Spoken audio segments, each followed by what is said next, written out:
Okay, welcome to the second general meeting this year of the Grayson County Historical Society. Since we last met, we've had a mostly uneventful 3 months, but we have discovered a serious problem in the south wall of the Buchanan log cabin. The bottom log on that wall was so rotted that it collapsed of its own weight, and the log above it is also in poor condition. This problem came about because the daubing was incorrectly applied and water was collecting behind the logs. Board members Mike Fleener and Scott Carter have created a temporary clamp to keep the logs on the east side from bowing out too far as a result of the loss of the log on the south side. Eventually, these logs will be replaced. The Master Gardeners Club is in the second year of improving the landscaping here at the house. They have rescued the herb garden on the Clinton Street side and created the flower bed behind the house. We appreciate their efforts. Our speaker at the October general meeting will be Rose Booth, who along with other representatives will address a proposal to establish a chapter of the Daughters of the American Revolution in Grayson County. After our meeting tonight, we will be serving refreshments in the dining room. So please be sure and stay after our speaker tonight concludes his program. Our speaker tonight is a familiar figure to our society. He is David Wallace Hayes. He's the son of D.L. and Ruth Hayes. Both are still residents of Leitchfield. His mother is 86 and will be 87 in August. His father turned 87 in March. They celebrated their 70th wedding on December 29th of last year. He is a 1966 graduate of Leitchfield High School, received a BA from the University of Kentucky and an MA in rank 1 from Western Kentucky University. He taught 27 years in the Breckinridge County School Districts at Hardensburg Elementary, primarily history, but also science and civics.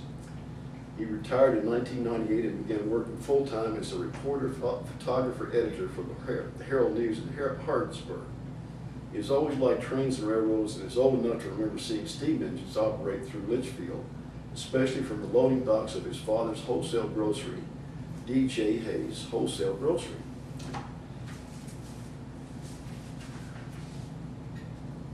David will now present a PowerPoint program on the Kentucky Division of the Illinois Central Railroad with an emphasis on the IC in Grayson County. Ladies and gentlemen, David Wallace Hayes.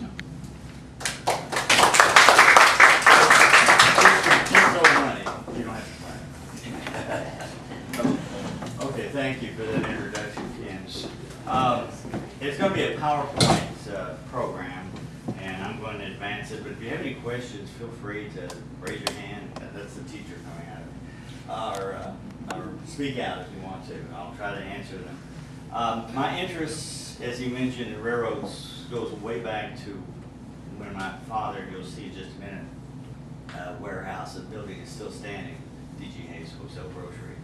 And so every time I heard a whistle, went to the loading dock. So I've got some good visual memories of steam engines, because the Kentucky Division of Illinois Central was the last of that railroad to be dieselized, because it came through the Western Kentucky coal fields. They didn't want to upset some of their major shippers by switching to the new-famed diesel electric locomotive. But eventually, they did switch because of high maintenance costs for maintaining locomotives, and also giving them more power and the ability to move longer in trains would save them some money. Over on your right over here is a map that I found off of eBay. I've seen one of them before in one of the Illinois Central business offices that I frequent in the past. But in red, you'll see the Illinois Central Railroad system per se, probably at its zenith, which was about 6,800 miles. The primary route was from Chicago, which is where their headquarters were on Lake Michigan, down to New Orleans.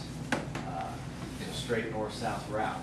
But then it did have some branches off. One particularly, the one I'm interested in, is the one that went off to Louisville. And this was the furthest eastern part of it. In fact, Hodgenville is the furthest eastern point on that railroad. You had a lot of lines in Illinois, the main line, and you had what they called the charter line. It was a land grant railroad. They received property in the center part of the state. And then they built out into Iowa, went all the way to Sioux City and also to Omaha. Down here, they even have a line that they use to get to Birmingham, and they make connections there with the railroad in central Georgia and then Florida railroads. They ran passenger trains all the way from Chicago to Florida, as did several other railroads that were in competition. So quite an extensive railroad. As time progressed, the ownership of the Illinois Central decided to slim down, and that's when they started selling off lines and also abandoning lines, which they did quite frequently in Kentucky. They sold the line through Leitchfield, and need to be thankful that you still have a railroad. Thanks to two gentlemen down in Paducah who purchased the biggest part of the line and then renamed it the Paducah and Louisville Railroad. And the cap that I have on is a cap that they gave out last year, the 25th anniversary of that company. And so it's amazing that they stayed in business. They're flourishing, but you know, things could change very easily and very quickly.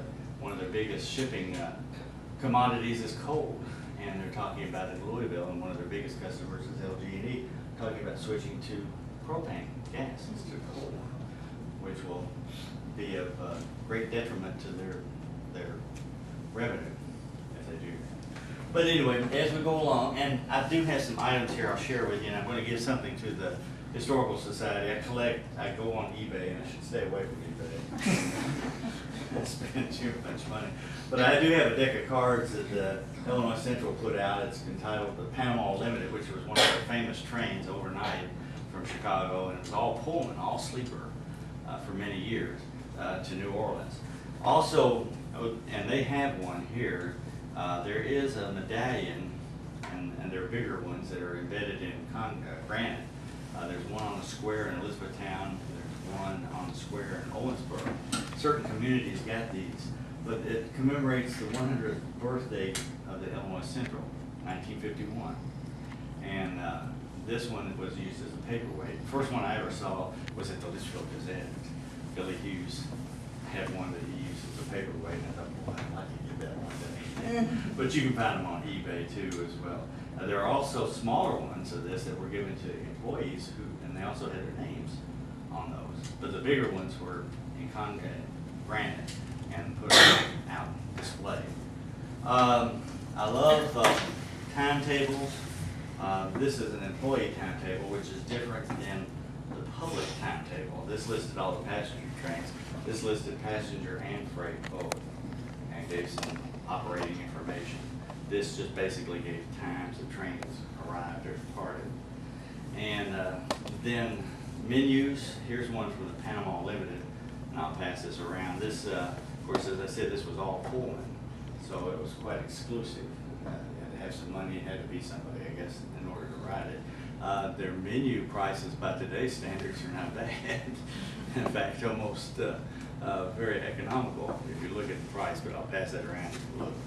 I collect, of course, there's a lot of books, and you're going to see some pictures from this book. A friend of mine in Louisville, he's now deceased, had a good camera. He worked for Gatchell's in Louisville and took a lot of good photographs of railroads in the Louisville area. And some of his, he had a whole section on Illinois Central in this book that was published after his death. And then another good source of information is the Illinois Central Railroad Employee magazine that came out monthly. A lot of good information in it, and especially about individuals, you know, people that work for the railroad. And the railroad did employ people locally. It was important. It was a lifeline in the beginning because this was the best means of transportation they had. This is how everything came into town and left town, was by rail. And of course, the highways got better in the 1920s and the 30s, and then of course traffic moved. Of course, they got a resurgence during World War II. They got a lot of business then, passengers too as well. But then that dropped off after the war. And their passenger trains started losing money because nobody was riding them. So they discontinued. And then there are certain groups now, this is called the Mid-American, and that's the nickname for the Illinois Central, is the main line of Mid-America. And they do a good job. This is current historical group. And then here's the Bible for most people who like the Illinois Central, and that's the book that was written for the Centennial. by Carlton J. Coilis. And he wrote this with the blessing of the company, and it's the Bible, and you all have a copy now, because I gave you one. You can also find that on eBay too as well. But tonight I'm going to also share with you, and before we leave tonight, I'll give you a copy. Here's a magazine article that came in 1935 in the Employees Magazine, and it's about the bridge at Big Clifton, which we'll talk about, the one that's, they call it the Big Clifty Viaduct. Okay. David? Yes, sir. Let me interrupt just a bit. I forgot something. Yes. Scott Carter wants to make an announcement. We can talk about it afterwards. As many of you have heard, the Grayson County Old Time Filling Festival has been changed this year. It's not going to be over at Rough River. They're going to try to do it up on the square on the 21st of July. It'll start, I think, approximately 8 o'clock in the morning and run all day well into the night.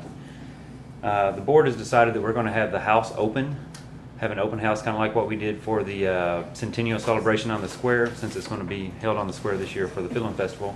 And anybody from the general membership that's willing to come help, even if it's just for an hour or two, it's really going to take a lot of strain off of the current board. The Boy Scouts are going to be set up in the backyard cooking food and refreshments to sell to the people that are there for the Filling Festival. And we figured if they're going to be back there, we might as well have the house open, and maybe we can generate some new membership, get some donations, and just let people know that we're still here. So please keep that in mind. That's the 21st, and any time during that day would be great. Okay, thanks, Scott. Okay. Sounds like a good time. Oh, one more item I mentioned, forgot to mention. I also look for dining car stuff too as well. Now that's getting really expensive because a lot of it's silver and crystal. This is not crystal, but the company did come out with glasses. So I got a whole set of those, found them on eBay. Stay away from eBay. Okay, here's a map of the area, central part of the Illinois Central, and as I said, this is the line that I'm interested in because it came through my hometown of Leitchfield.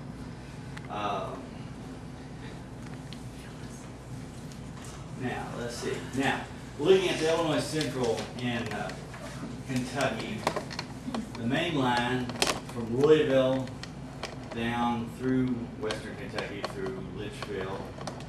Sorry about that. Go back. And then all the way down to Fulton, which you can't see, it's off the screen. That was your main line, main traffic line.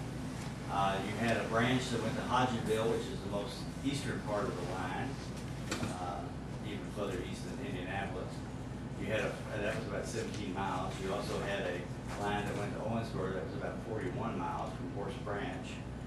You had another line that was built in the 20s from Central City to Dawson Springs, about the same mileage as the original line. They call that the new line as opposed to the old line. That primarily was built to serve coal mines in Hopkins County and Muhlenberg County. Down here in Princeton, you had a line that was about, I think it's about 50 miles maybe, down to Hopkinsville down here. You also had another line about 100 miles from Princeton north that went all the way to Henderson, and then they used the L&N to get into Evansville. Tracking trikes across their bridge there, and then there was a line from Illinois that came down from the north into Evansville, so they connected. You had some branches in here in Webster County that served primarily coal mines. So that's basically the Illinois Central in Kentucky. Now, where did I get my start? Right here, the loading dock. Okay, and we had a siding, which my father informed me when they first came to Leitchfield, they had to pay for this siding to be put there, even though we were shipping and receiving freight too as well. If you look at a profile chart, these are good. The railroad put these out. This shows you elevation, it shows you grade, it shows you curves on the line, it shows you structures, it shows grade crossings, it gives you section crews. They usually had about 8 or 9 miles that they took care of. Shows you that this was ballast, that solid black line. And then if you look, I don't know if you can see it or not, but if you look at Leitchfield, over here there's a little siding, and it says Hayes Siding, okay, for the D.G. Hayes Wholesale Grocery Company. And there it is, it's still there today. They don't have hardly any, they have very few local customers in Grayson County, so most of it's through freight, primarily coal north My second video to see trains, you all, I had to pay dearly for this one. Miss Ella Wortham, and you remember Miss Ella, who taught kindergarten. Miss Ella's house was right by the Illinois Central line over there off of what, North England. So Miss Ella's kindergarten, when you went to kindergarten, you followed her rules. And one was you don't get up out of your chair unless you're told to. Well, unfortunately, she had a nice big window right by the railroad track. And every chance I got when I heard a whistle, I went to the window. Well, Miss Ella also had a big chair that you had to sit in called the bad chair. Well, I have to report that most of my kindergarten first year was spent in the bad chair. Because I wanted to see what was going by. And I've got some good memories of passenger and freight trains in my mind. So anyway, that's just a little sidelight. Miss Ella didn't encourage my railroad interest. Just to give you some history, the line through here was several companies. It was the Elizabethtown Paducah Railroad. It was chartered in 1867. I have to go back because I've got a timer on it. It was completed between those 2 points in 1872. Then they built a branch 2 years later to Louisville. That was the branch to Louisville. Today, of course, it's the main line. C.P. Huntington, who was a big railroad magnate, consolidated the Elizabethtown, Paducah, and the Memphis Railroad, and he put them all together and renamed it the Chesapeake, Ohio, and Southwestern. Went all the way to Memphis. He was trying to put together a transcontinental railroad from the Atlantic coast to the Pacific coast. He didn't succeed, though. 1896, this line was sold to the Illinois Central. 1986, the line was sold to two investors, Jim Smith and David Reed. David Reed had a big quarry down at Grand Rivers, still there today. He sold it out. Jim Smith was another entrepreneur. He had a little bit of everything going on in Paducah. He's now deceased. But they bought the line and also the Paducah shops, both of which are now separate entities in itself. But the line today is 49% owned by CSX, which is the descendant of the Louisville National Railroad and others. And then the other 51% is owned by individuals, but it's not a public company. Paducah and Louisville Railroad, you can run into these all over the place. People still have kept them, stock certificates, not worth much. A lot of counties purchased stock in order to get the railroad built and built through here because it was, it was a viable form of transportation, and it helped to increase the productivity of the area as well. Now let's go to Louisville. The big station in Louisville for the Illinois Central was down on the river. It was first known as Union Depot, and then it was changed to Central Station because people got confused. There was a Union Station too as well, 10th and Broadway. So they had to change the name in order to avoid that confusion. Big, tall structure, several floors, and had a big tower on it. All this was taken off during World War II, and it ended up with 2 levels. I was only in it one time, and that was to visit the freight office there. But the line came into Louisville, and it came through their yard, and then it came around here. It used some trackage rights over the Pennsylvania Railroad, ended up along the river. The Illinois Central owns some trackage down here, right on the Ohio River. Let's go forward. This just gives you a track profile showing Central Station. Had several other companies used it too as well. The Chesapeake in Ohio, the Baltimore in Ohio, the Southern, the New York Central came into Louisville. They all use Central Station. The yard that the Illinois Central used is kind of unique. It was called the Texas Yard over here and the Battleground Yard here, which I think probably refers to a battle that was fought there during an Indian conflict. The Texas Yard refers to another railroad that came into this, and this is over at 14th and 15th and Oak Street. Now, this is just some pictures from Jack Faber's book with the big locomotives. They classify them according to wheel arrangement, and they go start with the front, that's 2, and then you had the drivers, which was another set of numbers, and then the trailing wheels down here. So that's what we mean by the classification according to wheels.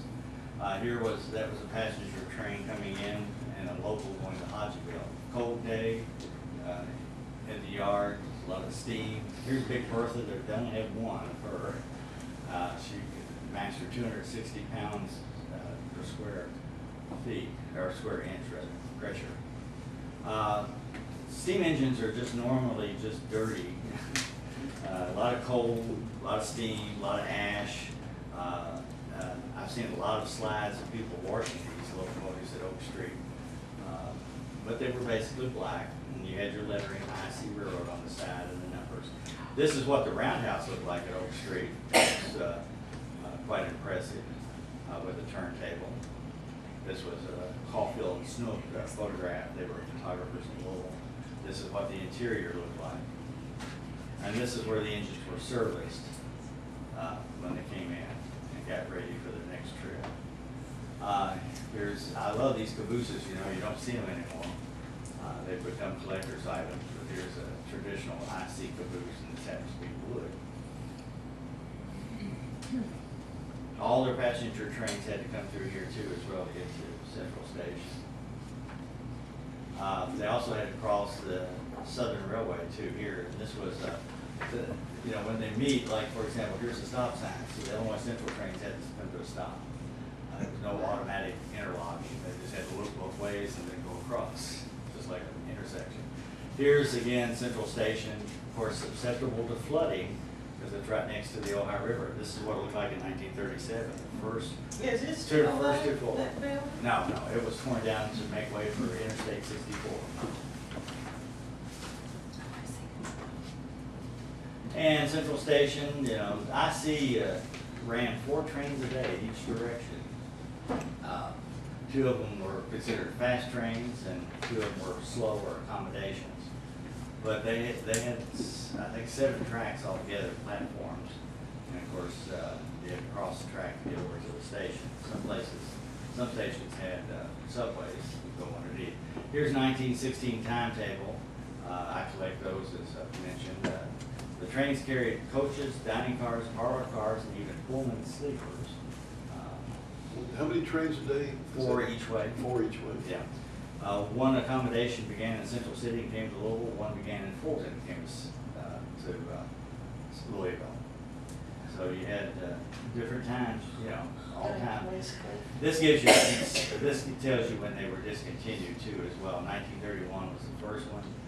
41, then 2 more came off, and then 54 was when, 54 was when the daytime train, 101, 102 were discontinued, and then the last one was January the 30th, 1957, and these were the nighttime trains. Now, that one I got to ride as a child.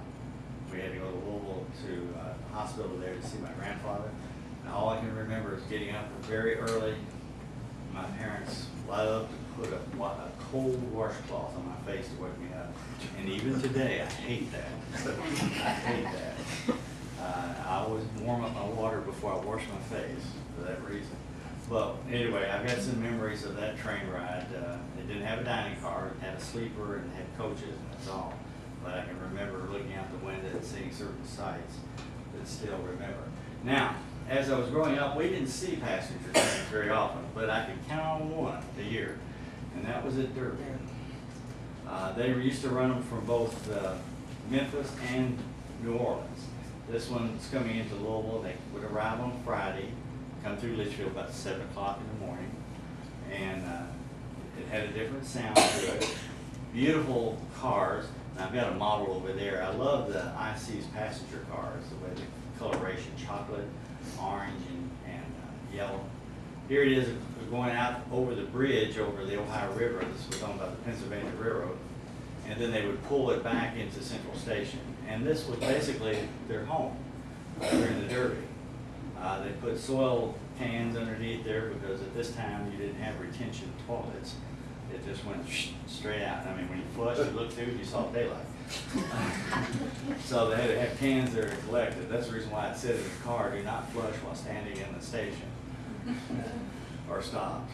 Okay, let me back up just for a second. This is a menu I collected. This train from New Orleans was a big party train. The menu, they even had a menu for each meal and each day. I've got these off of eBay. They gave them each a derby glass from the Illinois Central Derby Special, but it, you know, it was a class act. It was all pulling, had parlor cars, dining cars, and that was it. This 1958, you all, the last steam engine in Louisville, okay, that was operating on schedule. Okay, but here's what the future was right here. General Motors GP9s, and again, they were less expensive to operate, more powerful. Back up to the picture there, the last train. Yes. I mean, this one? One more. One more, okay. See the guy in white there, the tall fella? This one right here? Yeah, that's one of your board members' father. Oh, it is? It's my Albert dad. Newton. Okay, and what was his name? Albert Newton from Millwood. Millwood, okay. Great, I'm glad That's you. my daddy. Was he an engineer? No, he was pipe fitter. Pipe fitter, okay. Well, He great. worked in the shops. So you've seen this photograph before? No, I haven't. Okay. I had seen it before. Okay. Yeah. Okay. It used to be in the roundhouse there in Louisville. Louisville, okay. Well, then, yes. Me and Lewis had an uncle that worked for Elementary Railroad. He worked in the boiler room. He was At South Louisville Yeah. shops. But anyway, let's go forward on that. correct. But the Jeeps were gonna take over, and they did. Here's a story of Railroad Age saying they ordered another 70 of them, and pretty soon they were everywhere. They took over every freight operation. And I can remember getting Dad, I said, let's go out to see if this special train's coming through with all this new equipment. And of course, now I wish I'd paid more attention to the steam engines, and I also had a camera too as well. The Green Diamond, which was an Illinois Central train, it was a special design built for the IC Streamline. It came to Louisville on display, and that was Casey Jones' window there. Now, this train was the city of New Orleans. This took over as 101, 102. I think Mr. Smith said he wrote this. This provided a connection, let me back up, provided a connection to New Orleans from Louisville. They even changed the time of the train to make that connection in Fulton because the train coming from Chicago. And then in the afternoon, they returned after a connection with a train coming from New Orleans. But they all met at Fulton right here. And it was a straight shot. They used the diesel to start with. And they even put the train on display in Leitchfield. This is a notice in the paper saying that it's going to be in display April the 18th for about an hour at the depot before it went into service. But they had a quick turnaround time in Fulton. The trouble with the diesel locomotive is that they couldn't keep the schedule. This line is curved, it's got a lot of ups and downs, hills, grades, and they decided to go back to a steam locomotive. That was the locomotive that they used for about, I think it was about 6 months. And then they went back to a steam locomotive. But they streamlined it so it would match the streamlined cars. Okay? The roundhouse crew hated this locomotive because it would get stuff up underneath that siding. It was hard to keep it operating, keep it clean, but it kept its schedule. But by 1949, the IC saw the writing on the wall and they thought, well, people are not coming back to the trains. They'd rather use their automobile or their use airplanes too as well. So it went back to a local schedule. It's called the Kentucky Cardinal and finally discontinued in 1964. That's what it looked like without the streamlining. This engine, by the way, had a sad ending. It ended up in a derailment north of Vine Grove, and both the engineer and the fireman were killed in that derailment. No passengers were. Now, I've ridden the whole line. I got my first ride out of Louisville in 1981 when the NRHS held its convention in Louisville, and they rode a special out to Fort Knox and back. So we had a photo run by at Cosmosdale, which is where the cement plant is. A photo run by, for those of you that are not rail fans, that's when they let everybody off the train, they back it up, and then they come forward again. So that way you can take a picture of it or video, because if you're on the train, you're never gonna be able to photograph it, right? So it's for the benefit of the people who bought a ticket. That's the depot at Cosmosdale. It's kind of unique because it's made out of cement. What else would it be? Cosmosdale. And that's what it looks like today. It's still standing, but for how long, we don't know. It's on the endangered list in Jefferson County. Crossed over Salt River at West Point. And this was a turn span at one time, indicated by that center pier. We ran excursions in 1961 using one of the last remaining locomotives. This was built in Paducah during World War II. They backed up and they had a photo run by on Muldrow Hill. Fort Knox is famous because of the gold, and IC handled 84 shipments into Fort Knox. I don't know if there's any gold there or not. I think it's all in China, isn't it? Here's Cecilia. Cecilia saw some big people coming into town. You had presidents, Theodore Roosevelt, Robert Todd Lincoln, President's son, went to Hodgenville, William Howard Taft, Woodrow Wilson. All of them came by train via Cecilia to Hodgenville, to Lincoln's birthplace.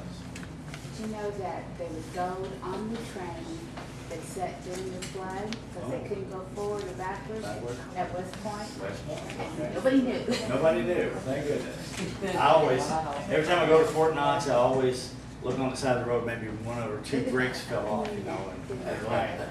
I missed a great opportunity at Fort Knox one time. We just had a storm, and of course it moved to the east, and there was a rainbow. And I was right by the gold depository, but didn't have a camera. There's this rainbow, which I considered, but missed that opportunity. Here's Cecilia. This is where your branch line to Hodgenville left off. And they had a little light engine, not very heavy, that went over to Hodgenville and back. They ran mixed service for a while. They had straight passenger trains up until the 20s. And here's the crossing at Elizabethtown. They crossed the LMN there, now today CSX. They had an interlocking, manual interlocking. Here's the train at Hodgenville. My grandparents are from Hodgenville, so when I went over to see them there, I shot down the street when I heard a whistle. And they had a Y there. Of course, they had to turn the locomotive for the return trip. This gives you some idea of the time schedules. You had a couple of trains that would stop at, well, the fast trains all stopped at Leitchfield. And then you had a conditional stop, that's what that letter stands for, at Grayson Springs, which of course is known as, what today? Clarkson, okay. Your accommodations stopped everywhere, all stations. In fact, you could either go out to the track and just flag them down. It's just like a bus, you know, a really unique service. And of course, the slower trains took longer because they stopped so many times. But mail, cream, newspapers, even bread, mail, and all kinds of what they call less than carload freight would be shipped. It was just like us today. Here's Big Clifty. It closed in 41 after the last slow train was discontinued or accommodation. Most of your IC stations were about the same design. They had 2 or 3 floor plans. This is the trestle at Big Clifty, Clifty Creek. 891 feet, 128 feet up. They tell me at Easter time, the fun thing was to do was to cross the trestle. You know, hopefully no trains were coming. Here's when they were building the new bridge. The old bridge had a curve in it. And the new one, when they built it, they made it a straight shot across. And the P&L right now is replacing the bridges on Muldrow Hill with concrete bridges, doing away with the old steel. Now they did this primarily because it enabled them to use heavier steam engines, which means that they could also haul more freight. And the money came, it was a federal program, it was the Public Works Administration gave them the money to get it done. Real quick, Yes. which one of those, Dad, did you take a backhoe across? That's the big one up at Fort Knox. That's the one. Okay. Oh, God. But see, here's your old one, and here's your new one being constructed. Of course, the highway would be over here. Or no, on this side. We need there. pictures of those to go within our think these are new ones that I'm gonna make sure you get. A friend of mine, Forest Branch, gave me this because his dad was in it. He was a section crew, and they were just taking a break there on the bridge. And my father took this picture from his ultralight.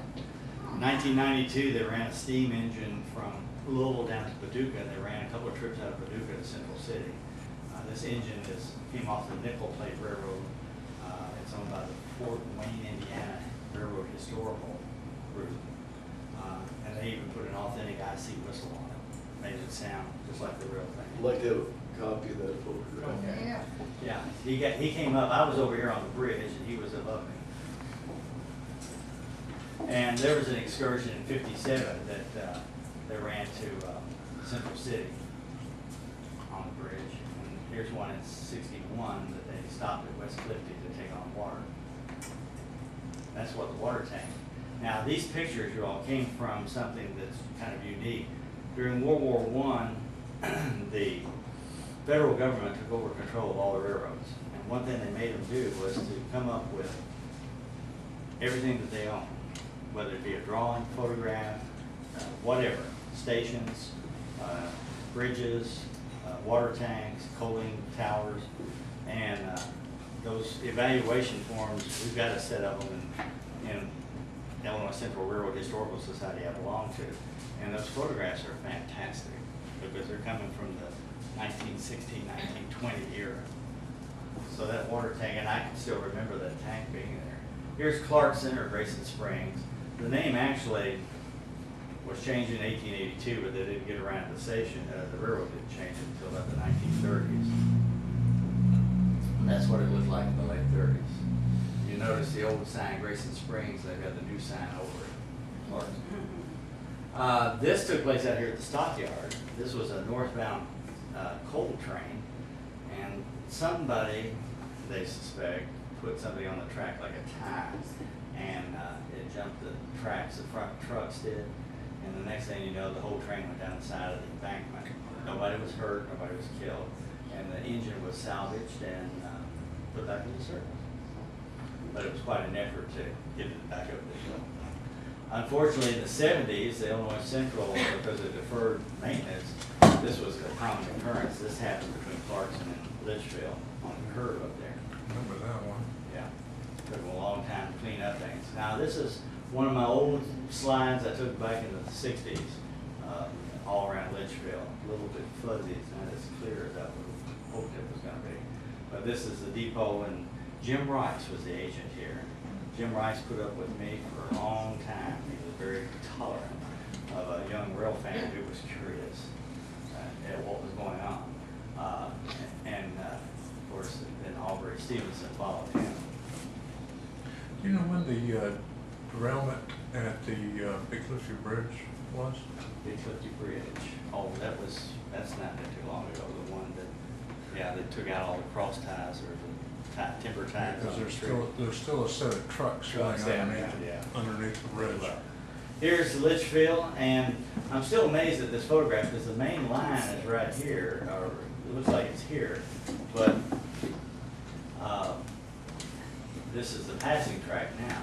And of course, they've shortened it. It connects before you get to the crossing. So, but a southbound passenger train, there's the old store building that was on the other side for years. Egg-Henry, yeah. My daddy said that building started out as a Jones Brothers. Yes. It was. It was, first. yeah, you're right. And that buggy sitting beside it is what carried the passengers from the train to the lighthouse. Yeah, Well, that's true. Okay, here's that 2613 Mountain engine that ran to, well, they made one trip to Paducah all the way, then they went to Dawson Springs on its final trip. Unfortunately, that engine didn't survive, it got scrapped. Let's see, going forward, I need to go this way. Okay, there's another view of the depot. I think this picture came from here, if I remember correctly. There was a waiting room that, it was segregated as Jim Crow laws in southern states required. You had separate waiting rooms for black and white. And then, of course, your agent had an office, and then you had a freight house. So it was quite extensive. When they did away with passenger service, they cut off and did away with the waiting rooms completely. And then they decided to discontinue. This was on the front page. The last passenger train may be discontinued. They tried some legal work down in Paducah to get it, to prevent them from doing it. But needless to say, the railroad showed that they had a loss and they were losing money on it, and they wanted it off the books. And the IC's last steam-powered regular passenger trains were on the Kentucky Division. All the rest of it had been dieselized by this time. Aerial photographs that shows D.G. Hayes Wholesale Grocery, and then here's the line that they had that they built over to the industrial park. That's been taken out now lately. And then, of course, unfortunately, your station is no longer here because the P&L wanted to get rid of it. They wanted somebody to buy it for $1 and then move it, which is not the easiest thing to do, especially at Frank Building. So they opted to tear it down, and some Amish people, workers, came over and started disassembling it because they were going to reuse the wood, and they'd already gotten rid of the freight house section of it. I did get a piece of it. We have the old station sign Sign. upstairs. Oh, yeah. The reason being is I gave it to them. Thank you.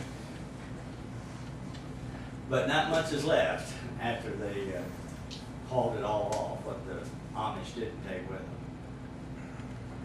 Now, here's something that a lot of people haven't seen. This is down at Black Rock, or previously, before World War I, it was known as Kaisers. But the reason for the change was that was too German sounding. Yeah. And there was a lot of changes to more English sounding words. It was daylighted in '56, and I found out, I couldn't pinpoint the date, but it was in one of their annual reports. Sorry. Caneyville, you had a coal chute there, fairly modern one, and also a water tank, but no photograph of the depot. I've not seen a photograph of the depot in Caneyville. Spring Lick, found a photograph of it. This is Horse Branch, where you had your line to Owensboro. And that's what it looks like later on. The building's still there, by the way, maintenance, the way uses it. This painting, by the way, is symbolic that small towns on Sunday, everybody came down to the station to see who was leaving and who was arriving in town. And your branch to Owensboro was quite profitable. They shipped a lot of whiskey out of Owensboro. Here's Beaver Dam, old and new. They also had some tunnels down in Ohio County, one at Eccles and one at Rosine, which engineers will tell you was, it was at the top of the grade and you were going full blast with a lot of heat and smoke. So you can imagine, I've been through one tunnel in a steam engine, and let me tell you, it was almost like I'd gone to the wrong place. That hot. They take wet cloths and put over there. And I wouldn't have cared if it was cold or hot at that point. Here's what it looks like now. I took that out of a locomotive that I was riding. These block signals were put in after World War II. They used to have semaphores, but I always used the one at Leitchfield to tell me what was coming. You look down there and you see a low red, which meant that the block was occupied by a train. There's a passenger train emerging from the tunnel at Eccles in Ohio County. This is Central City, near the end of the IC's ownership.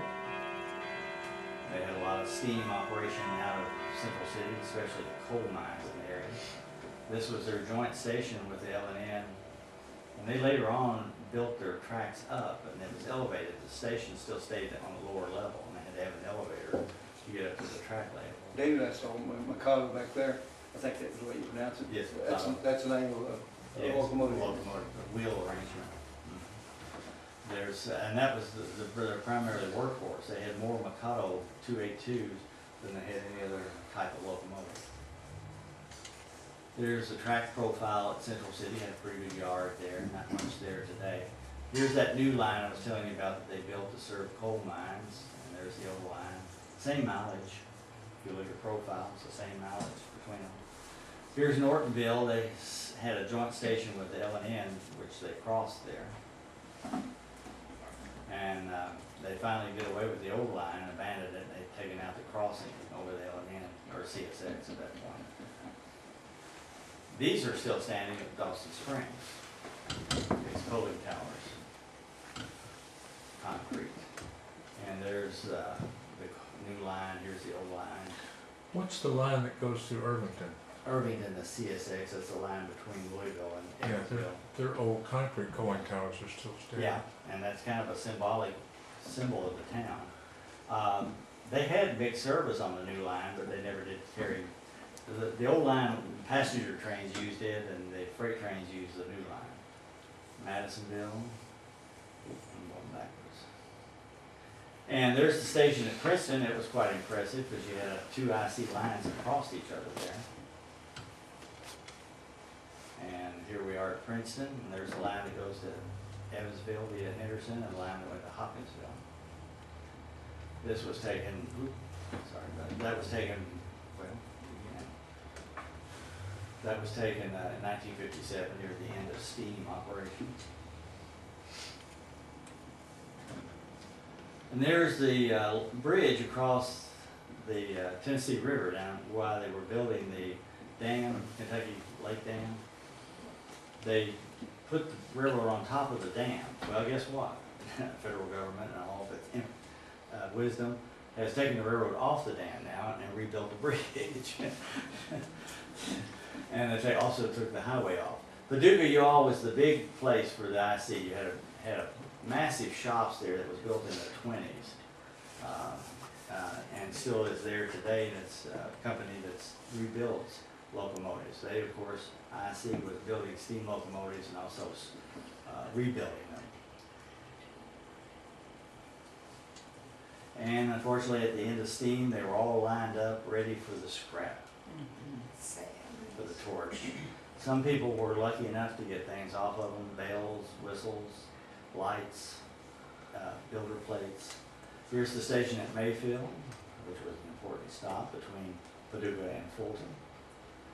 Here's the station at Fulton, which served mainline trains plus the line to Louisville, also the trains to Florida. There was also an icing station for banana shipments at Fulton. They tell me that at Fulton, they would test the banana, and if it needed more heat, they'd put heaters in it. If not, then they kept it cold, because the bananas were sold en route. Okay, you have several lines that cross through Fulton even today. Some of them are still there. Now, this is taking rail fanning to a new high right here. Unfortunately, railroads would absolutely go bonkers if they saw you do that today, standing up on top of the caboose. But that was back when it was less time. I've had the opportunity to work on a railroad, short line, 8 miles over at Corydon, Indiana. Enjoyed every minute of it, but I have a healthy respect, you all, for people who operate trains because it's a dangerous position and you've got to be careful. Couplers, air hoses, you name it, they're all there and they can be very lethal as well. But I enjoy it. Some of my friends model you all. I tell them, fine, I appreciate your modeling. I like what you do. I admire that you try to get it to look just like the real thing, but on a smaller scale. But I tell you, my scale is 1:1. I want the big one, the actual size. But this is a garden variety, garden railroad type, and of course HO and O gauge. You have a Z and an M gauge even. And I want to just share a few pictures with you. I'm president of the Leitchfield High School Alumni Association. We're going to have our banquet coming up June the 30th. I've been putting together some pictures that we're going to try to make a DVD with scenes from Leitchfield. Would you realize that Leitchfield at one time their colors were purple and gold? And then of course became the colors of their arch rival Caneyville. They were also known as the Lizards. I don't know, bulldog sounds a little bit more ferocious than a lizard, unless it's a Komodo dragon, I guess. This building, you all, somebody asked me last year at the banquet, where was it? Well, guess what? It was where the present building is at the Child Parent Center. And they just simply tore this one down and built a new one, but they also had to add a fill-in behind when they added more to that building. They, in 1937, this happened, by the way, this was replaced in 24. 37, they added on a wing and a gymnasium. put dirt down there. And that's what I'm talking about today. 37, here was the original building, this was the addition right here, and the gymnasium was an addition. And it isn't amazing that that building is still standing, but the one that they built in the 50s is not there anymore. One thing I like about yearbooks, you all, are these snapshots that they used to put in a collage. You start recognizing people. There's Jerry Joyner, that's Leon Joyner, and his wife's son. Shrewsbury, that looks like Joanne Hudson and Eddie Glasscock. But graduation, big time, that's George Burnett's daughter, Mr. Wilkie, longtime superintendent of the Leitchfield Independent School District. Basketball cheerleaders, we had 3, 1 male. I was looking at their schedule here, and I marked, the win and loss. It wasn't really a fantastic season, but nevertheless, they played, and some of those schools, of course, are long gone, part of consolidation. And in this one, of 1913, 1914, I recognized one of my 3rd grade teachers, Miss L. Mudd, and there's Miss Ella Wortham, right here. And I took that photograph myself in '66 for our yearbook that year. Of course, the only thing that's remaining now is the gymnasium and the middle school. Well, the kids back. Yes, yeah, open field. And I want you to keep my mother in your prayers because she's really having a tough time. And she's up at Jewish right now, and there's quite a few health issues, so I would appreciate that. And I've got a favor to ask of you, Dan. I'd like to take a group photo, and I need 5 people in front, and we're going to give her a message, and the rest of you can stand behind her, okay? So, Joyce Thomas, you can be one of the letters. We'll let Phyllis be wishing. Ken can be you, Joyce Thomas. You can be well, right here, in order. You can be soon. You want us to stand? Yes. You want us to stand facing out this way? Yeah, I'd like to get all of you, if you all want to get together. Yes, turn around this way. No, you're all gonna be at the end. Turn around facing Your me. number 1. Yeah, turn around facing me. Turn- Get right in line there. Yes. I was trying to find. Well, we have to- Tell them to look at you, they're not looking at you. That's what I'm Okay, trying look to at do. me. We gotta have our Okay. words. In order. Just you, John. Over there, okay. See, you're, Where's you she can see going? there, and There we between go. her. There you go. There you go. Now you guys are in sequence. Ken's gonna be between you and Okay, here we go. We got Just it. Chinese fire drill. Exactly. Good morning, Thank you America. much. Okay, we'll take another one. Okay, thank you all very much. All right. Vanessa's not being here tonight. Yes, she was intending to come. I want you to tell me, what is the purpose of the caboose? What is the purpose of the caboose? Well, the caboose was where the conductor rode. The conductor, and people who work on the railroad will tell you, the conductor actually ran the train, not the engineer. The conductor told the engineer when to go, when to stop. He was the boss of the train. Okay. And the caboose was his office. Also, on long train rides, it also had beds, it had restroom. And what kind of communication system did they have? Well, for years, they used just simply whistle signals. They sometimes could use hand signals if they could see each other. Yeah. And then, of course, later on, then they could also send messages using the air hose on the train. You could send out a message.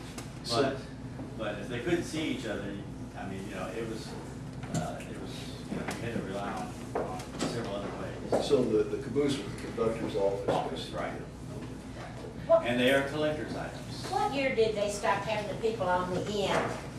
And started using a computer or something, Well, they call it the Japanese conductor. It's an electronic device. You see a flashing red light on the But end. I remember they used to always wait Well, in and the be eighties, standing on the the railroads saw cabooses as just another expense. And they saw it as unnecessary. Plus, they reduced their crews. You went from a flagman, a brakeman, engineer, fireman, and conductor down to 2. You have basically an engineer and a conductor now. And they'd love to get it down to 1. but, you know.